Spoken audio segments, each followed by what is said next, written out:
All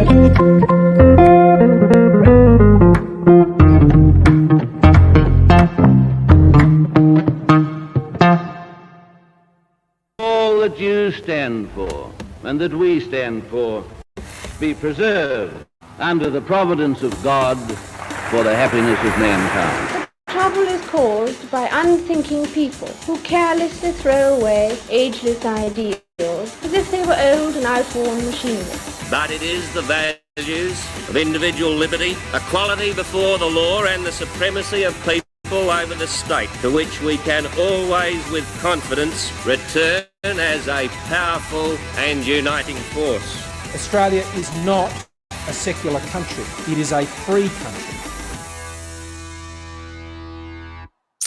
Well, good evening, everyone, and welcome to Pellowe Talk. I think I need to start borrowing some of the lines from Andrew Clavin. Welcome to the fall of the Republic, he says. Welcome to the fall of the Federation. Welcome to the fall of the Commonwealth. Welcome as we laugh our way through the demise of Australia, because if you didn't laugh, you'd have to cry.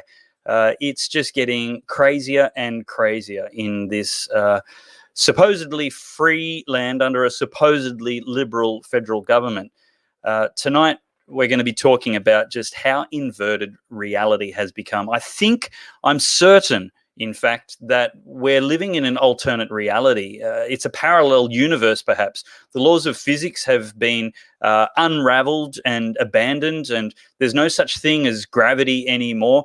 There's no such thing as right or wrong. Right has become left and white has become black, and the liberal government has become totalitarian and authoritarian. The very people that we expect to protect our rights are now abusing our rights. The government is meant to protect citizens against threats, foreign and domestic, which jeopardize the freedoms God gave us. Government didn't give us freedoms.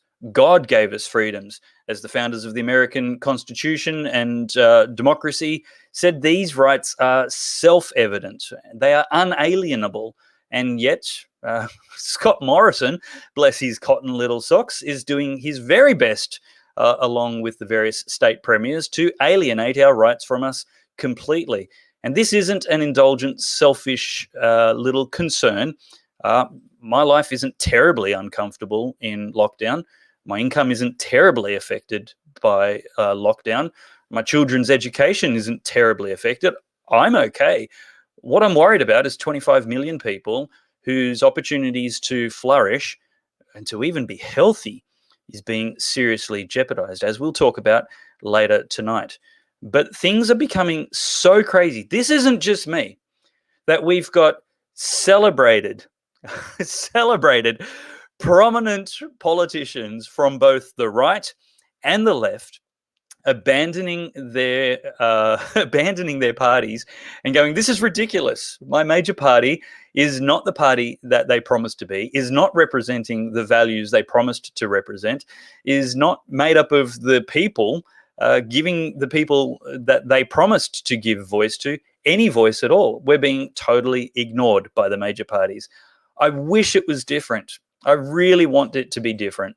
But the fact is that the universe is alternate. It's not the same anymore.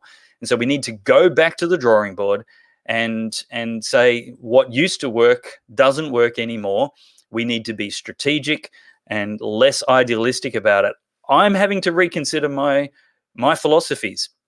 One of the philosophies I'm now considering, and I'm not yet, I don't think, 100% on board with it, is a philosophy called accelerationism, meaning we're going badly anyway. Why not just get it over and done with rapidly and have 2 or 3 terms of Labor government, and in that taking control over the when and where of the inevitable, we at least can get rid of all the Liberal Party politicians who are just not in the least bit representative of the conservative and classical liberalism that we expect from the coalition, the Liberal Party.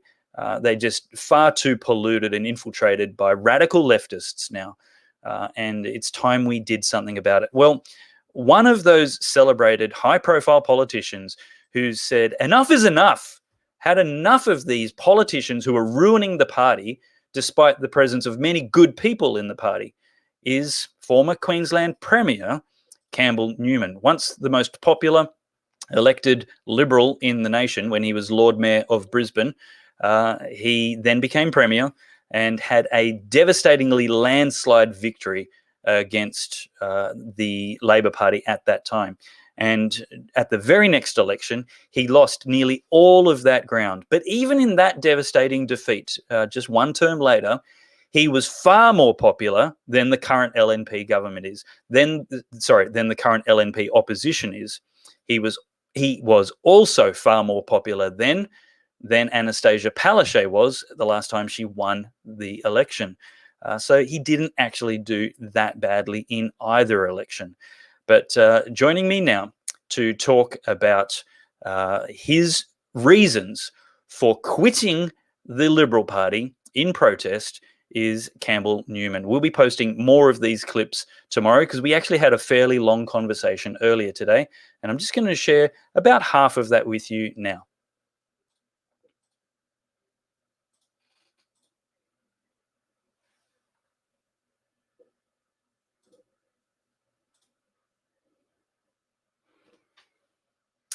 Have we not got audio?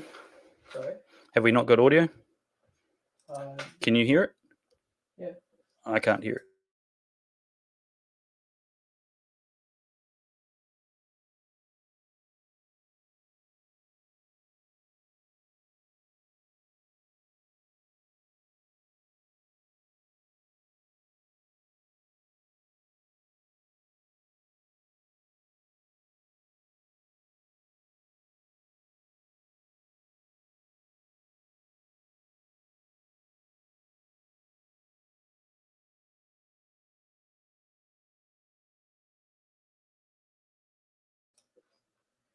Just remove it. Yep.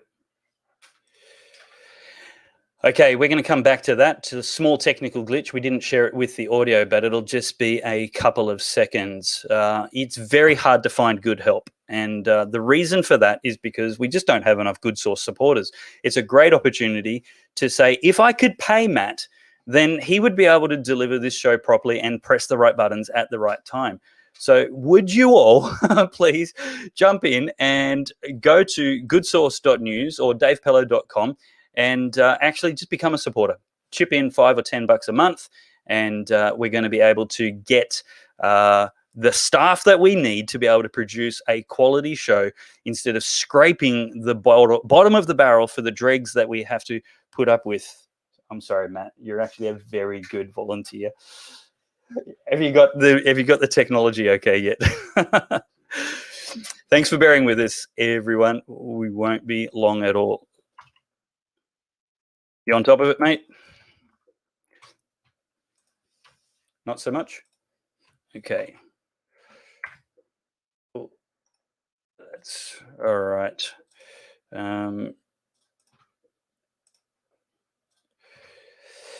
Okay, chat amongst yourselves. We'll be right with you in 2 shakes of a dead lamb's tail. Okay, I'm just having a quick crack at this. Campbell Newman, thank you. Okay, we're nearly there. Share screen, Brave tab, Campbell Newman with audio. And here we go. Campbell Newman, thank you so much for taking the time for the second time to join me on Pellowe Talk tonight. How are you? Great to be with you, David. Thanks for the opportunity. I'm great, but I feel like, like so many of us do, a bit of a caged animal, given that while my daily needs are met, I'm told to stay in my home. People are barking commands at me and admonishing me. It's, got to wear a mask, all that sort of stuff. In fact, I reflect on, the quality of life of my pet dog versus myself. And, my dog actually has the advantage that when she goes out for a walk, she doesn't actually have to wear a mask. And look, it's just this. These are crazy times. And I just say to probably set a bit of a framework for how I'd like to talk to you in this interview, that, look, I'm just so desperately concerned about the future of Australia. I'm 58 in only a few days' time. I have never felt this worried about Australia, who we are, where we're going, and hopefully how we get out of this mess than I ever in my lifetime. Yeah. Well, happy birth week for your 58th. Thank you. Now, we will just show an excerpt of a longer interview in tonight's show. And for those watching, you'll be able to go to goodsource.news and find a post with the full interview with Campbell Newman. That'll be around about half an hour in length. But just for the purpose of tonight's show, I think most people who would normally vote right of centre are right now desperately concerned about the direction Scott Morrison and some of the allegedly liberal premiers are taking the direction of political policy on behalf of the right wing in Australia. And it's the opposite of liberal, it's authoritarian. And now you've just quit the LNP, articulating many of these concerns. Can you please rehash the statement and just summarise the reasons why you've handed in your resignation to the LNP? Well, firstly, I have no quarrel with the amazing men and women who are the rank and file of the Liberal Party, the Liberal National Party in Queensland, and I'm really sad to be breaking with the party. But the people who I'm cranky about and the people who've actually caused me to reach this decision are actually the politicians from the LNP and the Liberal Party. They do not represent our values. They are not standing up for what the Liberal Party was all about. And the Liberal Party is all about middle Australia. It's about aspiration. It is about freedom and liberty. It is about supporting small business. It is about ensuring that the country is safe from external threats. It's about being able to speak up and to associate with those that you want to associate with. It's about being able to live your life with minimal government interference. It's meant to be about small government, about frugal government, about spending tax dollars wisely. It's not about large deficits, huge increases in debt. And it's also about reducing red tape on us and our daily lives, but also on business, particularly on business. And just to close that off, I'm in business, and most people in the Liberal Party in their political wing have not. They haven't at all. They're political staffers or they come from industry associations, and they have not an idea at all about running a small business. Well, I do. I know about it, and I can say that for 6.5 years in my business, I have watched more and more red tape. I've seen more overreach from all sorts of government regulators like the ATO or, a whole range of Congos that are out there. And meantime, this coalition government sort of says, but we're against red tape. Nonsense. The politicians of the Liberal and the Liberal National Party in the main, apart from a few isolated examples, who I'm happy to give them a big tick tonight, but apart from a few isolated examples, they are, to a man and woman, imposters. Yeah. They are imposters. And I just couldn't stay in there any longer. Now, if you want to talk liberty, when I see the police minister, for example, in New South Wales, and then supported by his Premier Berejiklian, call people who are desperately concerned, scared out of their wits' end about their livelihoods, call those protesters buffheads, where last year he was quite happy to wade through a Black Lives Matter protest and say that was okay. That just shows breathtaking arrogance, a breathtaking departure from the thoughts and the needs and the concerns of everyday Australians. And I'm not going to stand for it. I couldn't possibly be in that political party. Wow.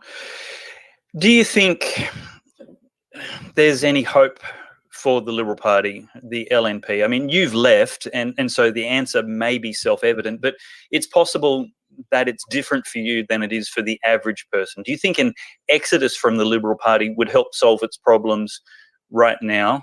Have you joined another party? I think there's rumours abounding. Can you confirm them, or have I missed the confirmation that you're standing for the LDP? Look, at this stage, I'm not sort of able to talk about what I'm going to do other than what I'm thinking about doing. So I'm happy to do that. Yep. Just first to the first part of your question, I don't think there's any hope for the Liberal Party, certainly not for the LNP. And just to be very clear, because I'm aware many loyal members of the LNP are watching, just they need to know this. The 6.5 years I watched while the state opposition refused to stand up for the things that we did when we were in government that were the policy of the LNP, Yep. the reform of hospitals, Yep. trying to reduce the size of government, kicking the criminal gangs out of Queensland. I could go on, but they refused to stand up for me. Anyway, I suffered, sometimes not always in silence, but generally out of loyalty, I kept my mouth shut. Then I was invited to go on the executive by the former president of the LNP, Cynthia Harding. I thought, okay, I can make a difference from within. I will soldier on. When she put my nomination up to the executive, it was opposed by every MP in the room, by David Littleproud, by Peter Dutton, by Jared Blade and Tim Mander, and also the federal president of the Liberal Party, Mr. John Olsen. So when you get that sort of feedback, you know it's time to go. So look, I don't think that I could make a difference from the inside. So turning to my plans, well, it's like this. I am having a really good look at whether I will stand for the Senate for Queensland, either as an independent or with a party. Meantime, I have been absolutely blown away, David, by the supporting emails and messages I've been getting. I have, for example, in a 48-hour period, I had about 160 messages via my website, and 2 said, you know, you're a traitor. The rest were incredibly supportive. Most from Queensland, but many from around the country. So I'm encouraged by that. And I just say to people, if you want me to stand, and if I decide to do that, I promise you this, I will be your champion. I won't stand up for this nonsense. I won't sit there in silence like these political operatives, the political class, the insiders in Canberra. If I go to Canberra, I'm going to make waves and hold whatever government's there to account. Now, you've been the man in the captain's chair before. You understand the realities, as you talked about, and my idealism doesn't have to accommodate. But you know, the realities of political possibility as opposed to political idealism. What do you think, if we were to have some sympathy and some empathy for the difficulty of the job that Scott Morrison's facing right now, and Gladys and Stephen Marshall, you know, right-wing people, ostensibly from a liberal value base, what's the path out for them without you know, shooting themselves in the foot politically and saying, wow, I really stuffed that all up, I've got it completely wrong, we need to do things the opposite? What is the strategy right now that manages that balance that politicians want between career and conviction? Well, here's the problem with all of them. So I'm now talking about politicians, because there's Labor premiers, there's a Liberal premier you just mentioned, there's a Liberal Prime Minister. For me, it's very, very simple, David. These people have spent the last 18 months devolving all the decisions, really, slavishly to the medicos. There are more issues at stake than medical calls or public health calls on this. Exactly right. It's always been very, very clear. And the problem we have right now here in August 2021 is one that has been delivered by government failing. A government failing in terms of how to manage inbound people and quarantine, and a big turf war there, which has been very unedifying. And secondly, it's about the failure of the vaccine rollout. And it's not just because of the federal government, it's because of things like a Queensland Chief Health Officer who has been instrumental in creating vaccine hesitation in this state. And there's huge stocks of AstraZeneca, but people don't want that because the CHO essentially said, you know, it's dangerous. And that's the message that's out there. So those two things, inbound quarantine and vaccination. So what do they need to do now to answer your question? Well, very straightforward. The first thing is this. by a date. No, I'm not the expert, but I'll pick a date. By the 15th of December this year, anybody who wants a vaccine will have been able to access a vaccine. My position on vaccines, I've had my first shot. I had it before the Premier of Queensland had hers, by the way. I'm waiting for my second one. It's in a week's time or so. And it's AstraZeneca. And I'd encourage people to go and talk to their doctor and see what vaccine's right for them. And I have no issue with the vaccines. I think it's the right thing to do. I think it's important. But anybody who wants a vaccine by that date will have had the opportunity to get it. At that point, we're opening up. We're not going to have lockdowns anymore. We're not going to shut borders. We're not going to have vaccine passports. We're not going to have to use QR codes. Brilliant. If you get sick, the health system is there.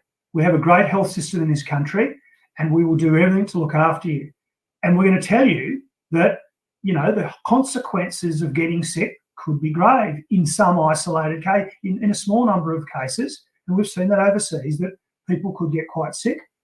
And that's why, you know, there's a recommendation there to get the vaccine. We should also look at alternative treatments. And I'm not going to get into that, but there's a lot of talk around out there, reputable talk, that there are treatments that people can have to actually try and mitigate the severity of COVID-19. Yep. So that should be the plan in terms of community and public health. The other aspect to it is we need to open up the international borders. That's a bit more tricky, but we need, at least in each state, a proper regional quarantine facility that's like a mining camp or a caravan park on large, where we're not having people sit in a hotel room down the corridor from someone who might actually have the bug and it's in the air system. I mean, to keep using hotels when it's an airborne virus, it's just crazy. But they're still doing it. And I guess my final point is this: is they have done a bad job. I just get really frustrated, as you can tell, that the mainstream media want to let them off the hook. It's an island.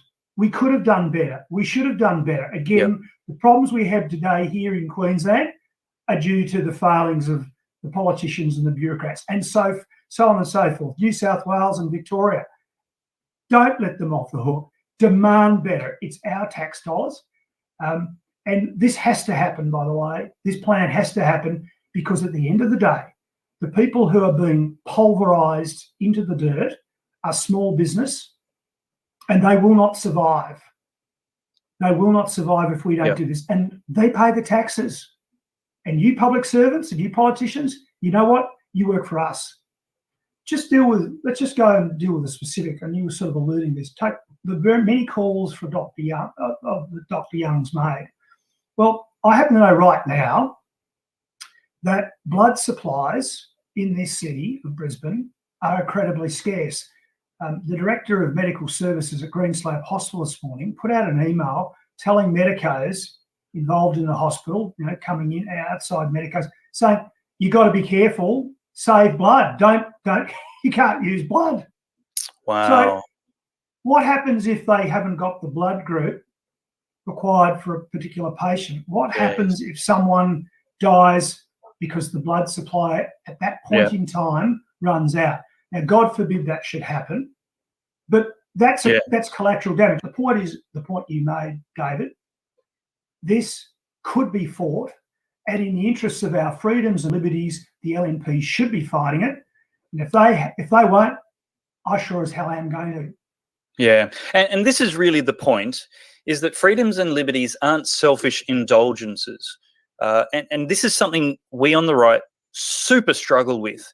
Is we've got, I don't mean to pat myself on the back, but we've got all this common sense and truth and wisdom, and we just package it like it's, I don't know, brown paper. Whereas the left come out with this tyranny and authoritarianism and totalitarianism, and they package it as compassion and kindness and love and humanity. And it's like, whoa.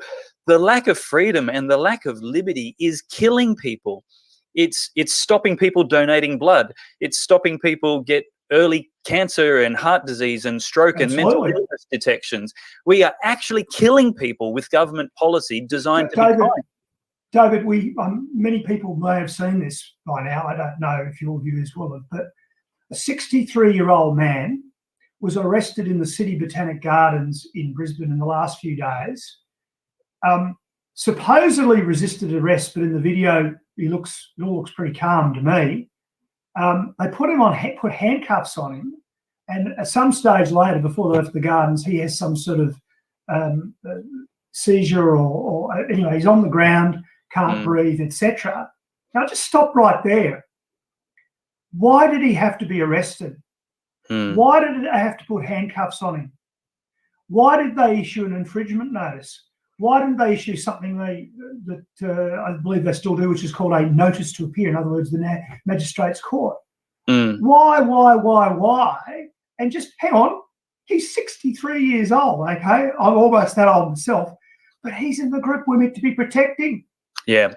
Okay, we're meant to be protecting him and the elderly and the immune system compromised.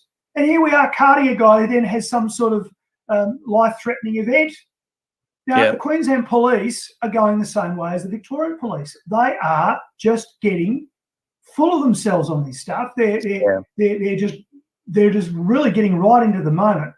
And my final point on that one is, meanwhile, we have the criminal gangs back in Queensland. We've all seen, there've been in the last 4 or 5 years, criminal executions on the Gold Coast. Yeah. So I wish the police would go and catch real criminals, apply force, reasonable force to real criminals, not 63-year-olds just out walking in the gardens who wouldn't do as they were told. Yeah, exactly right. And there's never, ever been a proven transmission of COVID outdoors. The police reaction was harmful with no possible benefit other than maintaining the dictatorship of the public health officials. I really appreciate your willingness to consider going back into politics. I appreciate the public pressure that you're putting on the government, just calling out the abandonment of their values, etc. So if you ever have a breaking headline for us, you might not get quite the same circulation here as you do with the Courier Mail or the Daily Telegraph, but consider us favourably. Thanks, David. I'd love to do it again. And I just say that if I do decide to do this, I would appreciate all the support I could get, whether I do it as an independent. I'm going to need that help. But if I join a party, I hope people think about coming and joining that party, because that's the way we perhaps make even more of an impact nationally.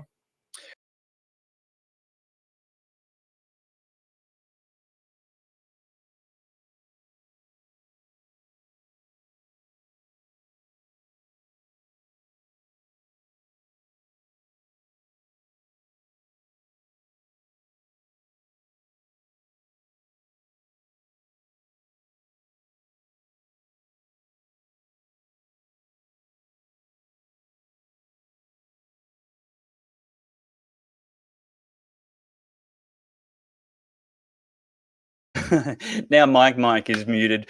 We're having such fun in the technical production room here at Pellowe Talk tonight. Apologies for the technical glitches. I do promise we're not about to do an ad for ZipRecruiter. Anyway, hope you got all that. Look, there is more than double that. Campbell generously gave me a large amount of his time today, and I just wanted to keep it brief for tonight and get the main gist of it. But keep an eye out over the next few days. We're going to be putting lots of small clips with a question and an answer from Campbell. And each of them are just such great little packages in their own right. So make sure you're following me on Telegram, Facebook, especially where those clips are going to be going up. And the whole episode of tonight's show will be on the Good Source right now, in fact, but also tomorrow when the podcast and full episode is uploaded. I might actually edit this a little to make sure that the audio glitches, etc., are gone. So it's a nice little package. Well, I'll tell you what, breaking news today, or even this week really, is the is Alberta, Canada.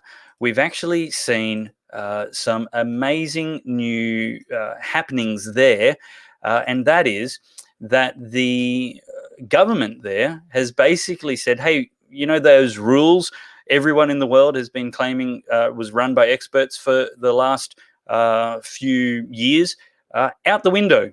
This is entirely better. So the really frustrating thing is the citizens of Alberta, Canada, are protesting having freedom. They want the restrictions. So, headline, amid pushback, Alberta Health Minister defends plan to ease COVID-19 isolation, masking and testing rules. Health Minister is defending the province's plan to do away with most of its public health measures aimed at curbing the spread of COVID-19 as case numbers climb in Alberta. Where do we get a health minister like this? Can we please get rid of Jeanette Young and every other health officer and minister in Australia and get this person with common sense? Quote, this is a plan that is based on the science and based on the data, end quote. Well, magic bullet. Now you can do whatever you want because you quoted science. He said during an unrelated news conference, we know that people will continue to have that anxiety. That's the way we trained them. But this was work that was done by public health based on the science, based on the data. Yep, we've been telling you for ages. Right-thinking people have been telling you for ages. The science is selective. The experts are cherry-picked. There is a whole lot more to worry about. And a whole lot of what you assert as science is highly debatable because that's the nature of science. Science doesn't say anything. Scientists say things. It's political. It's not indisputable. They're going to no longer notify close contacts of exposure by contact tracers, nor will they be legally required to isolate, although it's still recommended. The province will also end asymptomatic testing. If you aren't feeling sick, don't get tested. That's what they're saying in Alberta, Canada. Makes sense to me. I haven't been tested yet. Don't feel sick, don't have it. Further measures will be eliminated August 16th. People who test positive for COVID-19 will not be mandated to isolate at that time, but it is still strongly recommended. Isolation hotels will also close as quarantine supports end. You know what I've always said? The experts I've had on have always said, people are not rocks. If you tell them they're sick and infectious, a heck of a lot of people, most people, are going to stay home because it's the right thing to do. You don't need to force people to do the right thing. What you need to do is protect freedom. The lack of freedom, as we discussed with Campbell, is killing far more people than COVID-19. This is called balance, not treating everybody like rocks. Well, I don't want to keep talking about that forever. Alberta's getting it right. A bunch of its safetyism, idolatrous people, really upset that they're going to have a balance between safety and freedom because nanny state needs to look after them. Look, talking with Campbell Newman, it's becoming really obvious that all the rules are out the window. And I had a friend, he's been on the show many times, Steve Kyler. He approached me with an idea a little while ago. And he's heard this elsewhere and he wanted to see what I thought. And I was with him. I'm not 100% sure if this is something we can endorse yet. Because the hardest thing to coordinate is a political strategy across 25 million people or, 10 million people or even 10 people. It's really, really hard. And so I've always taught, look, just vote for the best candidate. Rank them from best to worst. Or if it helps you, from worst to best, and then number them backwards. The person you least have a problem with is the best representative of the people available. It's not an endorsement, but it is the way preferential voting works. But it's getting more complicated than that because we're in an alternate universe. We're in a parallel universe and alternate reality. And the reality is that we can't hold government forever. If we consider ourselves right of centre voters generally, and most of my audience is, eventually you're going to get a government you don't like. It might be 5 years, it might be 10 years, but it won't be 100 years. It will be sooner rather than later. What if, instead of pretending that that would be the end of the world, like it never has been every other time power has changed hands, what if we actually accelerated and chose the time and place for this battle? What if we actually gave the Labor government the 2 or 3 terms they will have when this current government ends? And in that process, we punished the Liberal Party by removing every single person in it who doesn't represent us. If you have a Liberal candidate like Christopher Pyne in your electorate, like Malcolm Turnbull, like Tim Wilson, like Warren Ench, like Stephen Marshall, if we had some of these people in my electorate, I would want to vote for a Labor person because they are not Liberals. They're not Conservatives. They're not right-wing. And the fear of a Labor government isn't enough reason to keep letting the Liberal government keep taking advantage of us. Well, I'm going to have a chat with a Labor politician who has left the Labor Party later on. But right now, I want to bring Alexandra Marshall into the conversation, and we're going to have a bit of a discussion because I'm not sure that this is a good idea or a bad idea. Your comments are appreciated. Alexandra, welcome to the show. Great, you've got your internet problems solved. Good to have you back. My extremely bad internet problems, yes. I was just thinking, listening to your Alberta report, I'm going to go live in Alberta. It sounds like a great place to live, given how bad Australia has become. And I've always liked Canada. So I think I'm going to book myself in AusPost and have myself shipped there, preferably by express. They're polite Americans. I just need to find somebody to sign for me at the other end so I don't get lost in shipment. That's the only thing I've got to do. But I was thinking also, when I was watching your intro ages ago at the beginning of this show, I couldn't help but notice you have that clip of Scott Morrison in there talking about freedom and being a free society. You need to add an emoji to that for a laugh out loud or whatever, because that is so ironic now that we're discussing. It's been a long time since he gave his maiden speech. Oh, it's hard to watch how far we have fallen. But you've gone quite end of the line apocalypse with your politics as we speak, with your let's just burn it all to the ground. Haven't we all, though? Is there anybody who hasn't given up hope on the Liberal Party?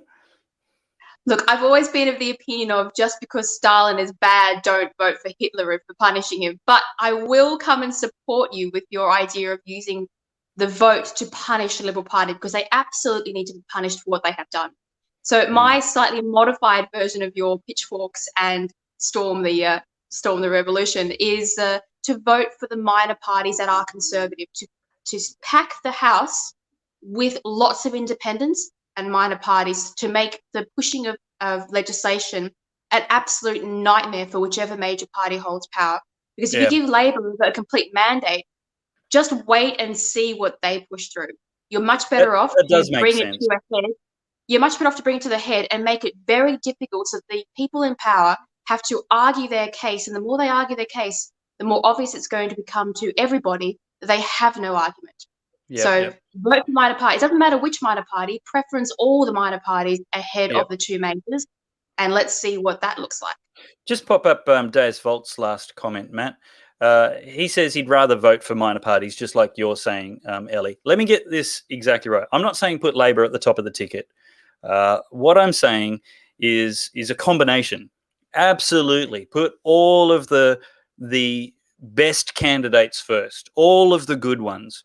What I would normally do is put all of my independent minor Conservatives first, and then I'd put the Liberal National LNP candidate somewhere in the middle of the pack, above Labor, above the Greens, and above the cuckoo fringe radical insane leftists and independents who might also be on the ticket.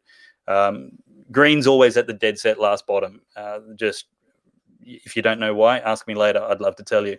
But what I'm saying now is maybe after we put all those minor conservatives and independent conservatives and classical liberals and right-thinking people who are in favor of freedom and sensible traditional values, maybe then we put Labor above Liberal in the middle of the pack to make sure we get rid of prancing poodles and other useless fake right of centre politicians, because we do need to burn the house down. And I just don't wonder if we haven't finally got enough frustration in the demos to actually achieve some of these more sophisticated electoral preferencing strategies that have been unachievable until the COVID policies. Australia needs to gut the major parties, put the major parties last, preference whichever independent you like first, and minor parties, and then work your way down the ticket and leave those major parties at the very bottom. Both Labor and Liberal have to be told that what they are doing is unacceptable. It's not only against the Constitution and the spirit with which this country was founded, it's against international human rights conventions. We've got Scott Morrison coming out this week.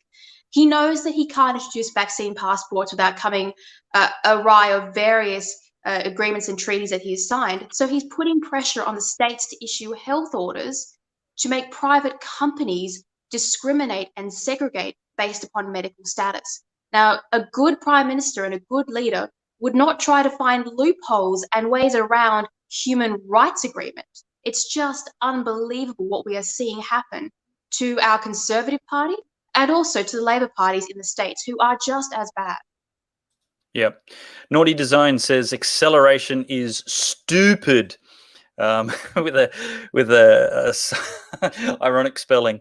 Look, that you might be right, Naughty Design, but I want to be really honest about considering its merits and its demerits, its pros and cons. Well, Dave, where's the Liberal Party at now? Like, how far have they already gone? We're talking about segregating people who are vaccinated, unvaccinated, having passports, getting people so they can't work, firing them from their jobs, locking them in their homes, making them unable to travel. I mean, how much further are the Liberal Party actually going to go? Are they going to stalk us in the street and make us have the jab whether we want it or not? Like, where is the line? Is there a line? And this is the question I've got. Like, Malcolm Turnbull protested marriage, marched in the political protest against the laws of the land. You're meant to be representing right of centre people, and it's just been a schmozzle. We've got the Liberal Party in New South Wales and South Australia introducing abortion to birth laws and euthanasia laws, and like, what is left for the Labor Party to wreck that the Liberal Party haven't beat them to? It's just what could they do? Like, I mean, I just can't wait till the next election when the Liberal Party trot out there where the fiscal Conservatives line. Somebody says, "But you've raised debt a whole lot," and then they say, "But Labor would have been worse." I mean, it's just so exhausting. Hold up there. I'm going to say something positive about Malcolm Turnbull. Are you ready? At least you knew what kind of ratbag Malcolm Turnbull was, and he was consistent in his misguided views. But with Scott Morrison, he is somebody without conviction. He will chase whatever line that he thinks is going to be popular in the press. If the whole of Australia turned around tomorrow and said, "We don't like lockdowns," he would change his stance overnight. He's only following whatever he thinks will do him good in the polls, and that is it. And you cannot reason with somebody like that because they don't have any founding principles. And that's more dangerous than someone who does. Yep. Let's see what some of the comments have. Matt Thomas says, have set KPIs for pollies pre-election, BS, and hold them to account when they don't deliver. Look, some of these things we should be doing anyway. And look, your audience, Ellie, my audience, we're trying to help people get more sophisticated. And the biggest insult you could ever do to me, if you've watched more than one episode of what I do, is take a how to vote card and follow it instead of thinking for yourself. It's just, I mean, I've wasted my time if you're not actually examining candidates' voting records and actual promises if they're a first-time candidate. And I know promises are only worth so much, but they're all you've got at certain points. And you're right. We can hold them to account. If you make me a promise and you break it, well, you only get one chance. You're out, no matter what, because whatever you tell me next is going to be worthless. I might as well try somebody else. Ironically, one of the only people in power to actually hold their promises was Donald Trump, and the press didn't like that at all. Not someone who gets up and does what they say they're going to.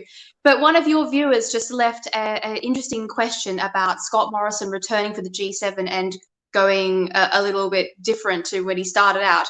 Just in response to that, Scott Morrison, before he went to the G7, so this is a while ago, he had the Build Back Better branding, not just in one of his policies, but also on his Twitter account, and it was removed when he found out that it was unpopular.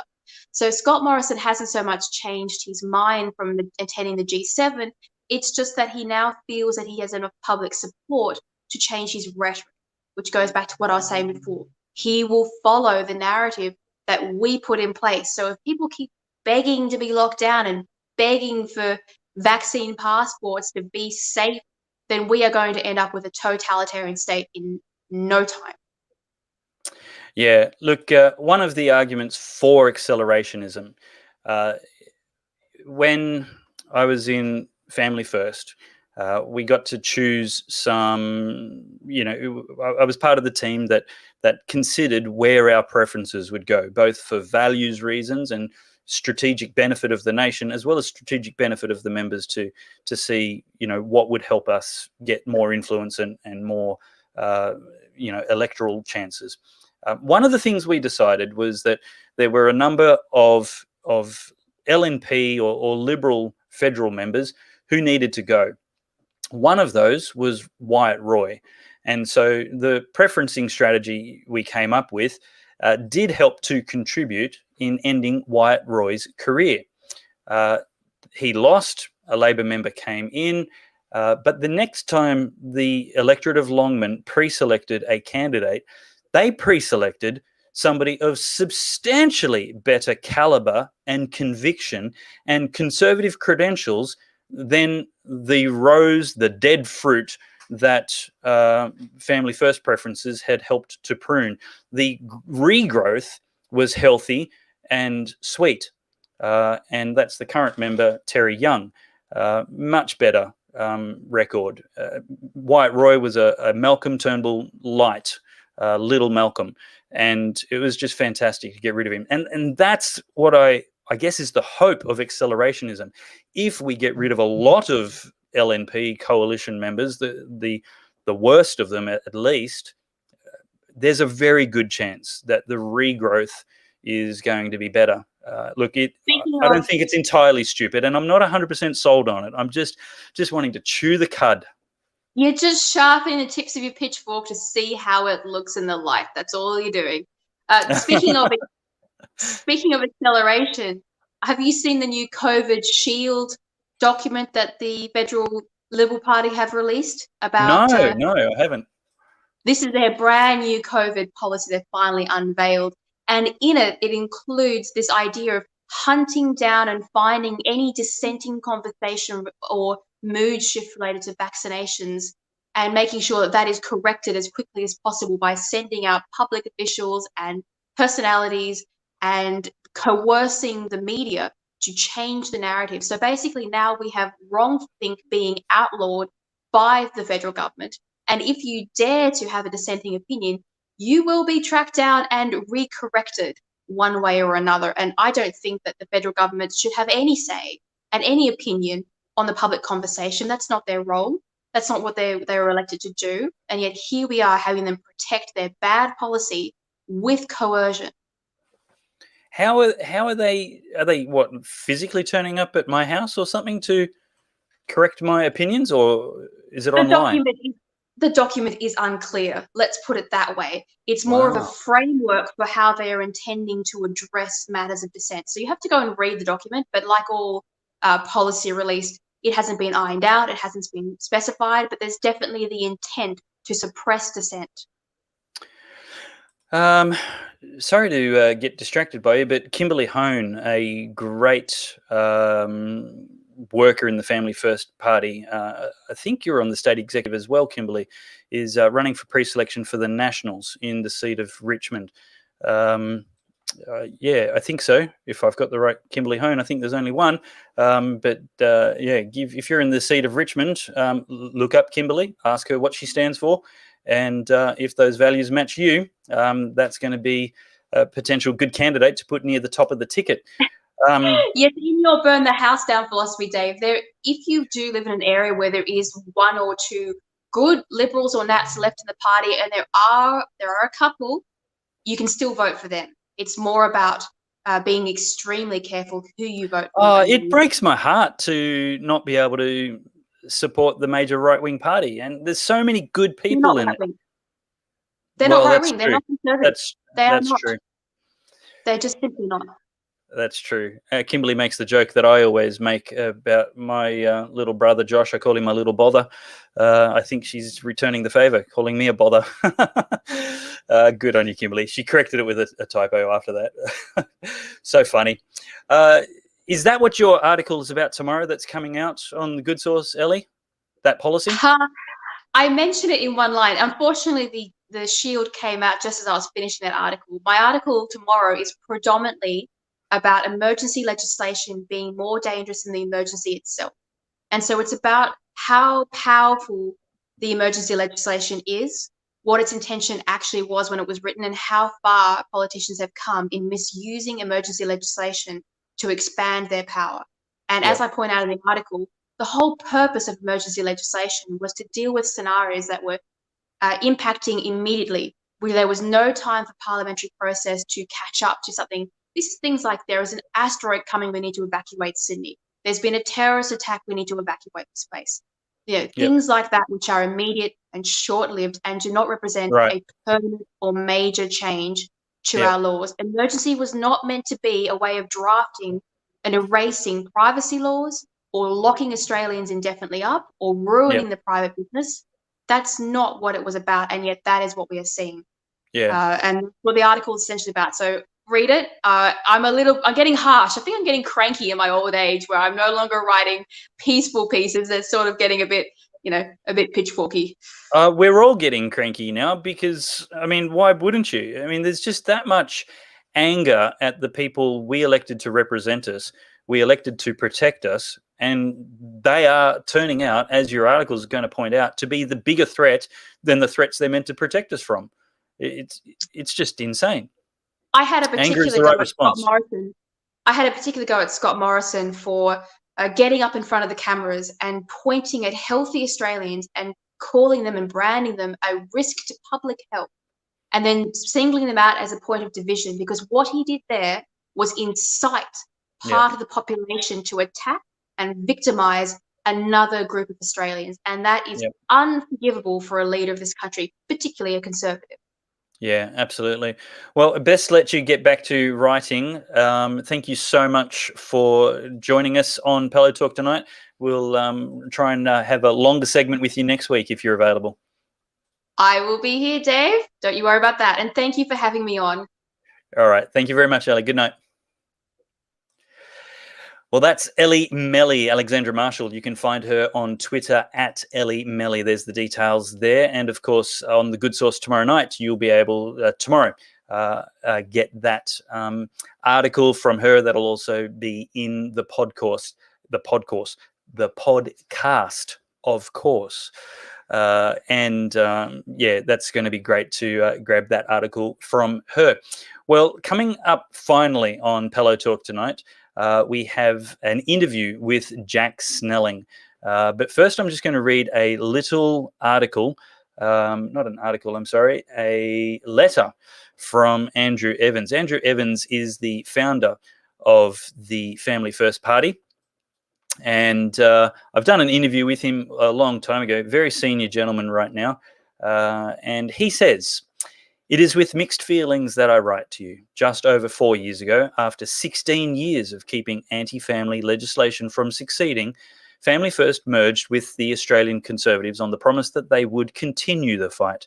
Unfortunately, since that time, the South Australian Parliament has passed legislation that has allowed abortion up to birth and euthanasia. Despite their promises, Australian Conservatives vacated the role entrusted to them. A part of me is angry that it has come to this, but another part of me is excited. There is energy and determination developing in South Australia and around the country to stop the erosion of values that in a few short years will have dramatic effect on your life and that of your family. We know from well-placed sources that it is likely that there will be laws introduced next year that will further take away religious freedom, legalize prostitution, and negatively impact parents and children who will be manipulated to think of their gender as a choice rather than God-given. While the major parties are obsessed with these issues, for most families, life just gets more and more challenging. This must change. At the 2018 state election, a number of good people from both major parties left Parliament.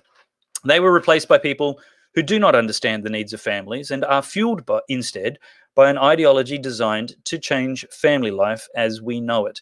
This ideology is now rampant in both major parties, and it's time someone spoke up for the family.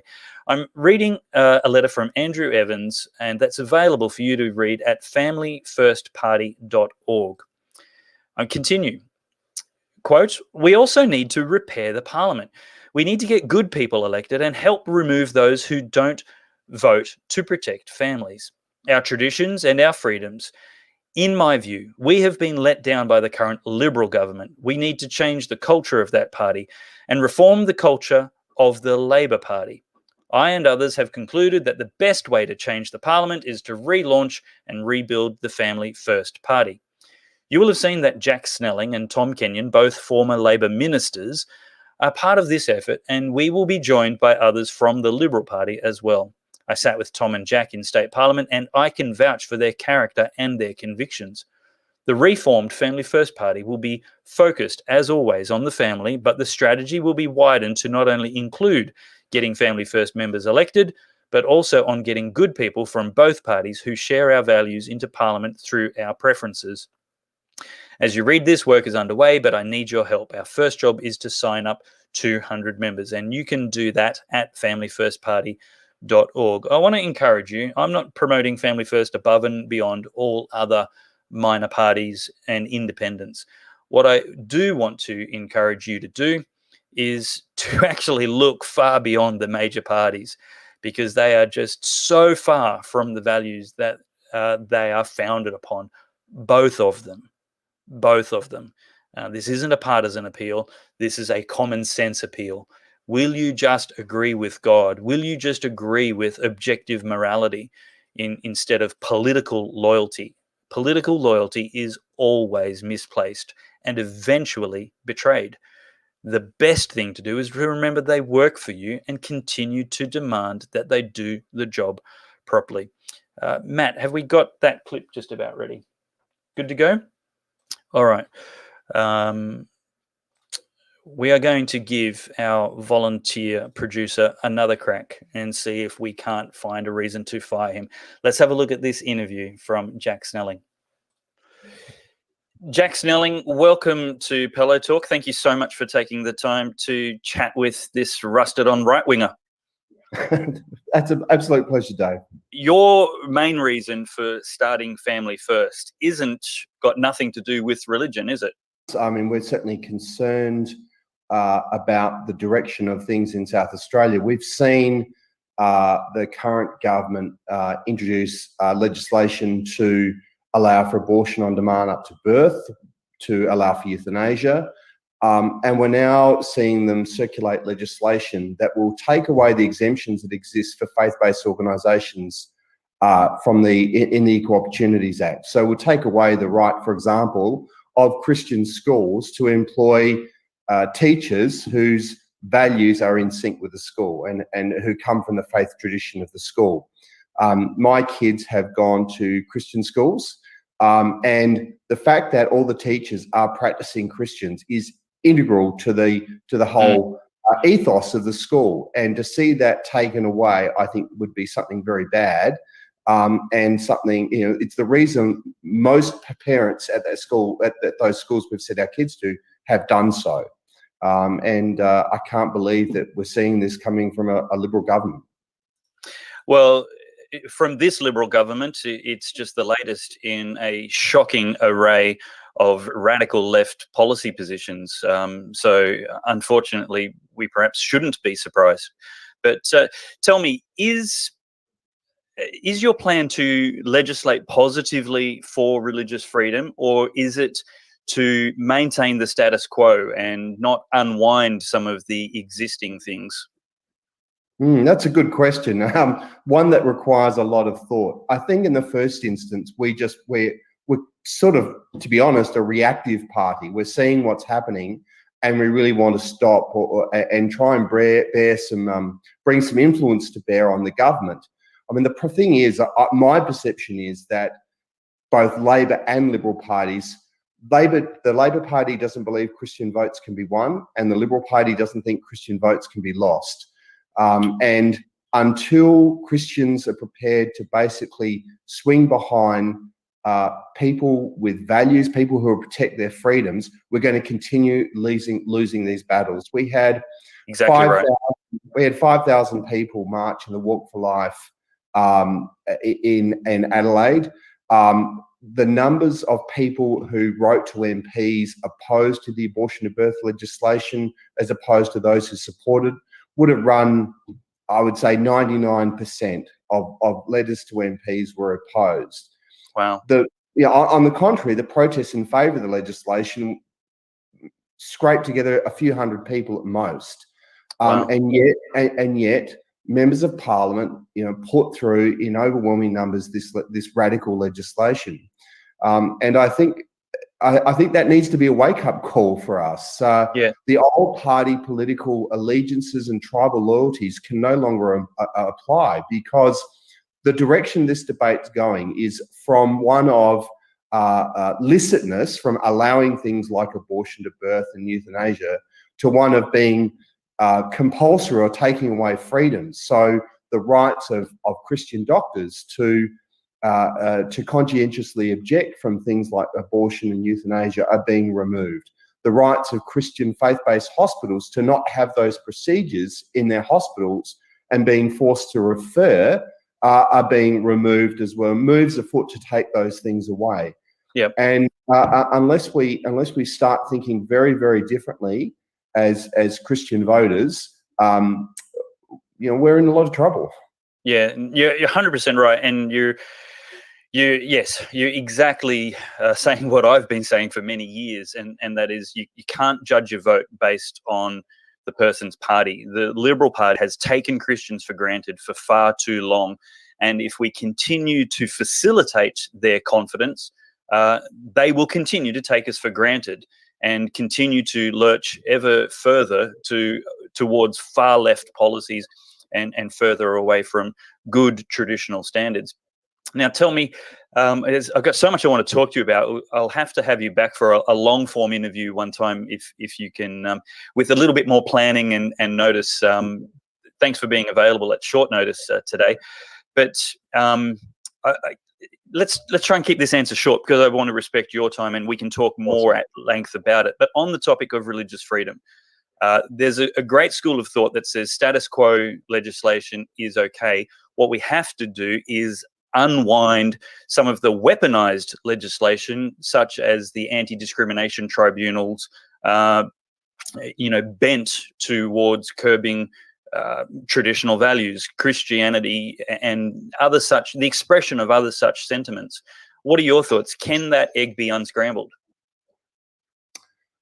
That's a hard question to ask in a short period of time, Dave.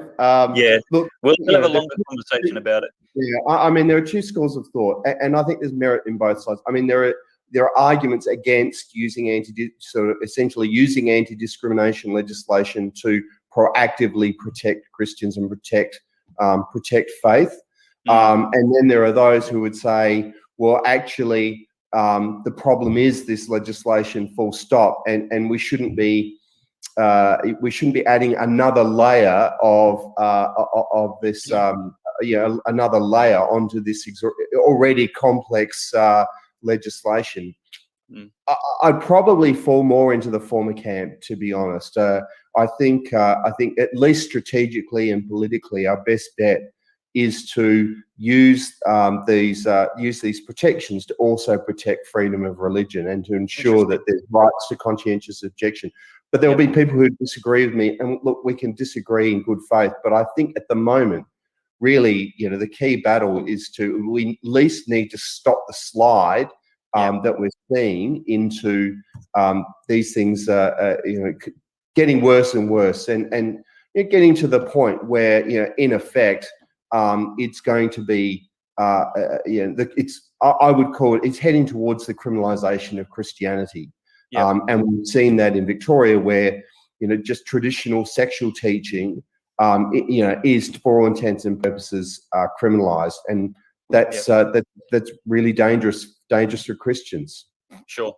Now, one of the heroes of mine politically is the man who retired at the age of 65 and then decided it was a good time to begin a career in politics. Andrew Evans.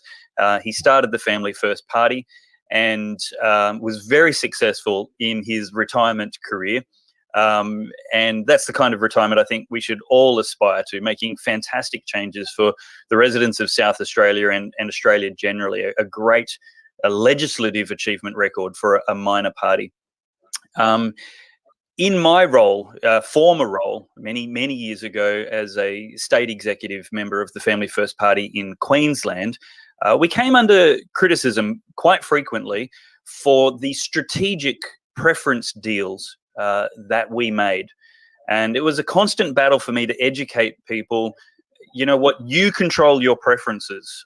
The party doesn't control your preferences. Only the person holding the pencil to the ballot paper chooses where preferences go.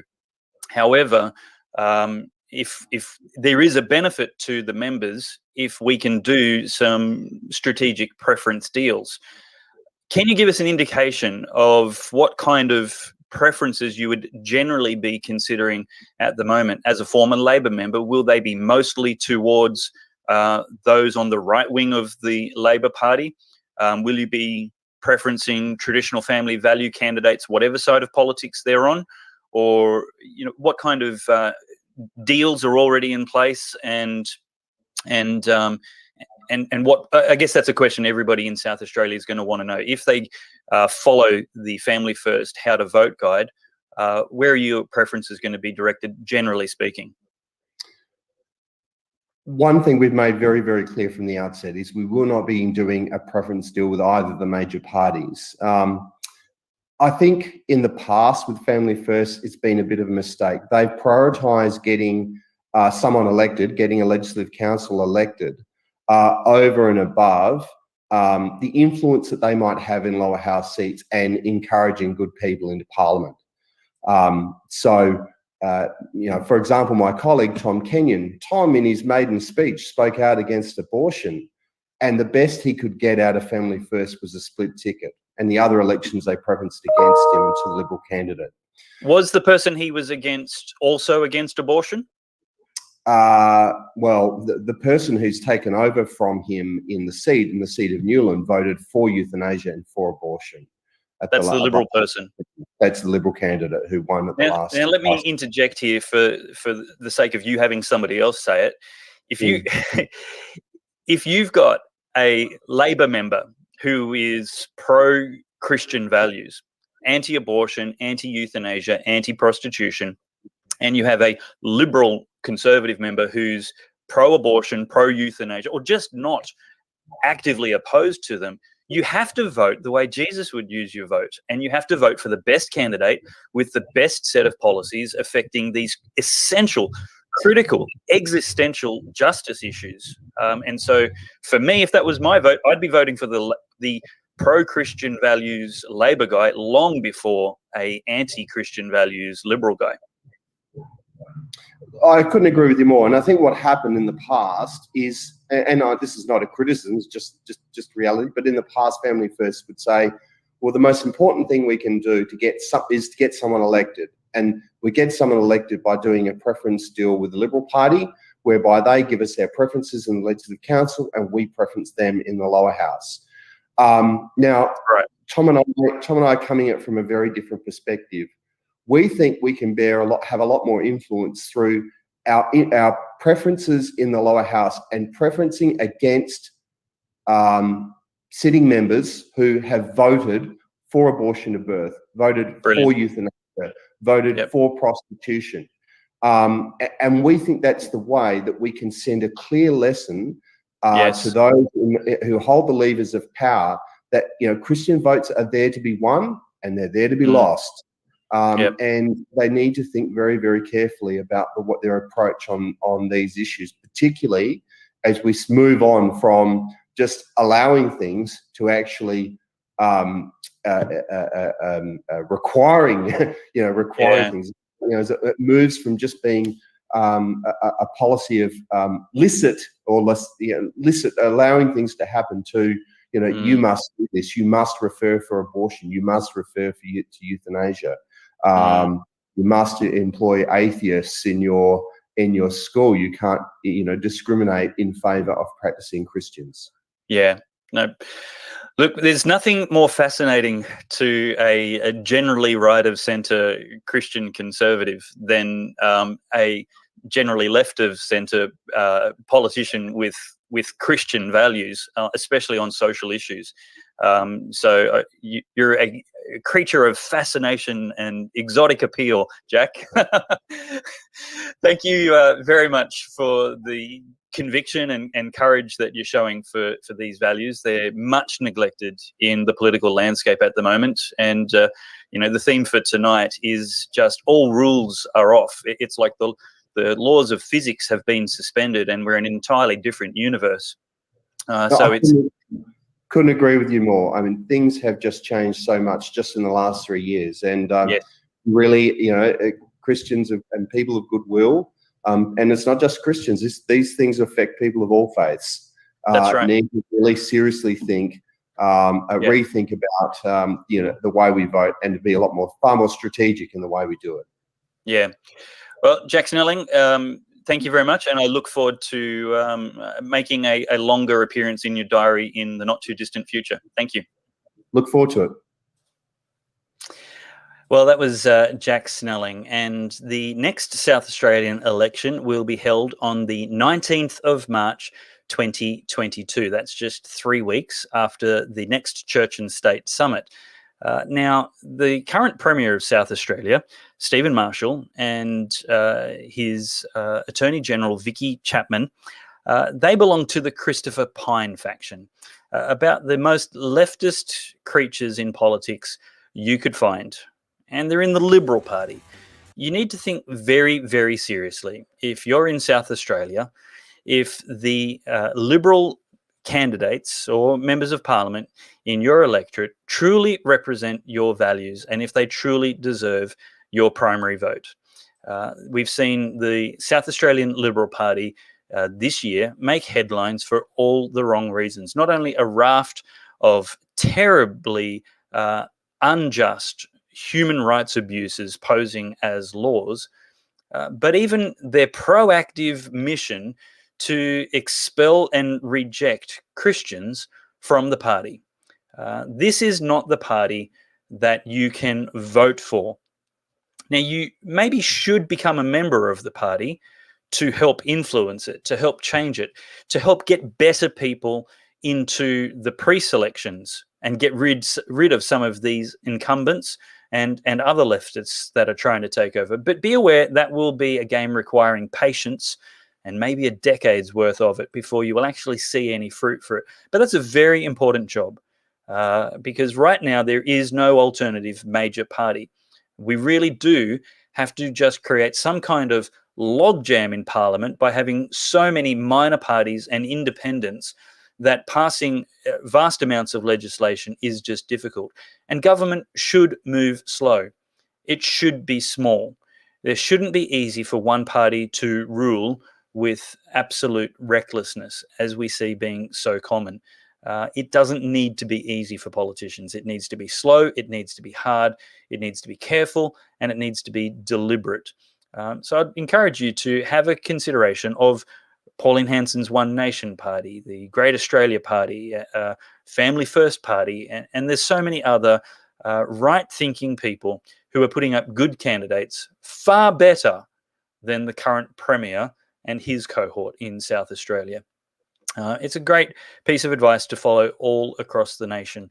Put all of the right-thinking people at the top of your ballot, and then maybe flip a coin on how the major parties go in the middle of that ballot, and of course putting the Greens dead last. But something very serious to consider before the March election in South Australia. Well, I think we've pretty much come to the end of the show for Pellowe Talk tonight. I thank you very much for your company.